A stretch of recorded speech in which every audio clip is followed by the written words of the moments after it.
If you've been searching Cincinnati suburbs and you keep seeing Loveland come up, there's a reason for that. It's not the school rankings, it's not the price point, it's the trail.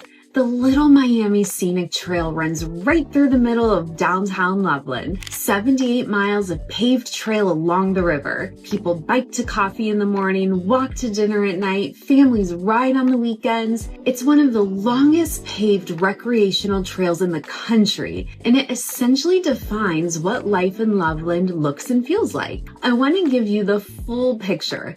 The lifestyle, the schools, what homes actually cost right now, and who Loveland is and isn't the right fit for. Let's get into it. I'm Leah Joos. I'm a real estate agent here in Cincinnati, and I work with buyers across the east side, the suburbs, and northern Kentucky. I have a lot of clients who discover Loveland when they thought they wanted somewhere else. It kind of has a way of doing that.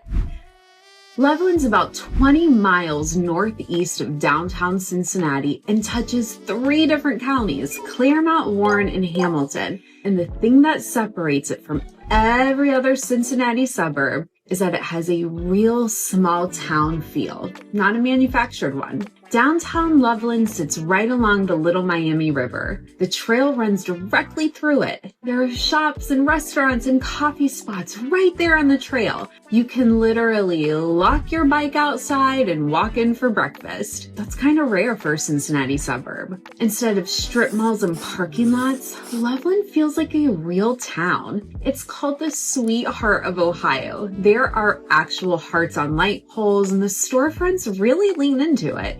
It's a little quirky, a little charming, and people who love it specifically because it doesn't feel like anywhere else around here. The pace here is slower than Oakley, slower than Hyde Park. It's not a nightlife spot. It's not a huge bar scene.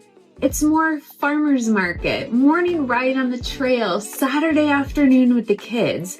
And that's not a criticism. A lot of people move here specifically for that energy, but I'd rather you know it going in than be surprised by it after you buy a home. The downtown is small, but it's walkable, which is a rarity out in the eastern suburbs.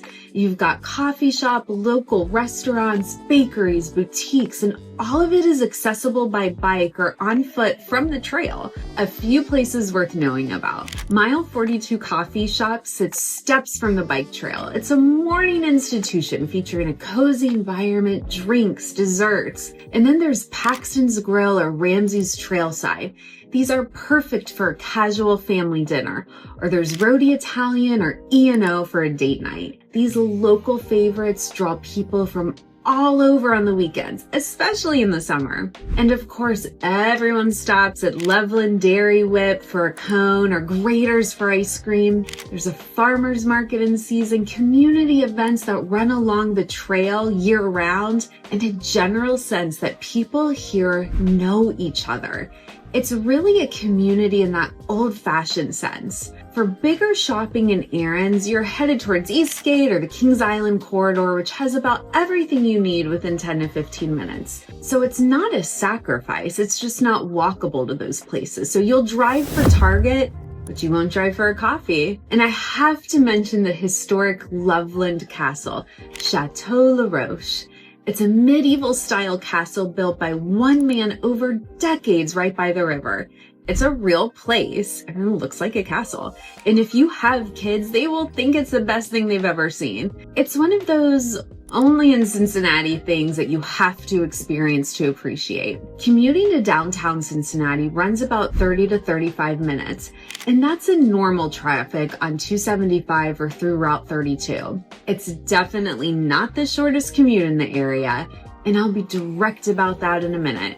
But for most people who choose Loveland, the commute is the price of admission and they think it's worth it. People don't accidentally end up in Loveland. They choose it on purpose for the trail, the town, the pace, and once they're here, they tend to stay. Housing in Loveland runs roughly $300K on the lower end, older homes, smaller lots, in or near the downtown core, up to $600,000 and beyond for newer construction. Think larger homes in the surrounding neighborhoods. The sweet spot for most buyers is somewhere between $375,000 and $525,000. That range gets you a solid 3 to 4 bedroom home.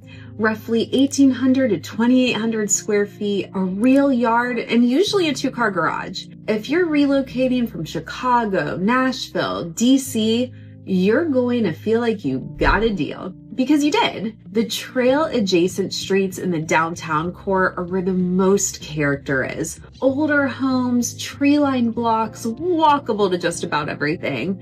Those go really fast when they hit the market because people specifically want that location. If you find one priced well, don't wait. Further out from Loveland's downtown, you'll find newer subdivisions that offer more square footage and sometimes even new construction. You give up the walkable factor, but you do gain space. And a lot of young families land out there for that reason. More home, quieter streets, still in the Loveland School District. Loveland has appreciated meaningfully over the last several years. The trail town thing got discovered, and prices reflect that. It's more accessible than Hyde Park or Mason, but it's not the hidden deal that it was 6 or 7 years ago. Homes hold their value here because the trail is a permanent amenity.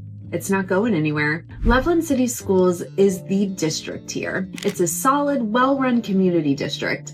It doesn't have Mason level rankings, but consistently it scores above the state average on academic metrics with a graduation rate in the mid to upper 90s. The high school is well regarded locally. Parents are involved. Athletics are strong. It's a kind of district where a kid who wants to be engaged can find their thing, whether that's the academics, the arts, the sports. It has that community feel that shows up in the schools just like it does in the rest of the town. If your entire decision hangs on having the single highest ranked school district in the state, Mason or Wyoming might be the right answer for you. If you want a good school district that's also a community, where your kids will know their teachers, their neighbors will be their classmates, and the school is kind of part of the town rather than separate from it, Loveland holds up well. Here's what I tell clients. Loveland schools are strong. They're just not the top 1%. They're the kind of district where outcomes depend a lot on your kid and your family's involvement, which honestly is actually true of most places, even at the highest ranked districts.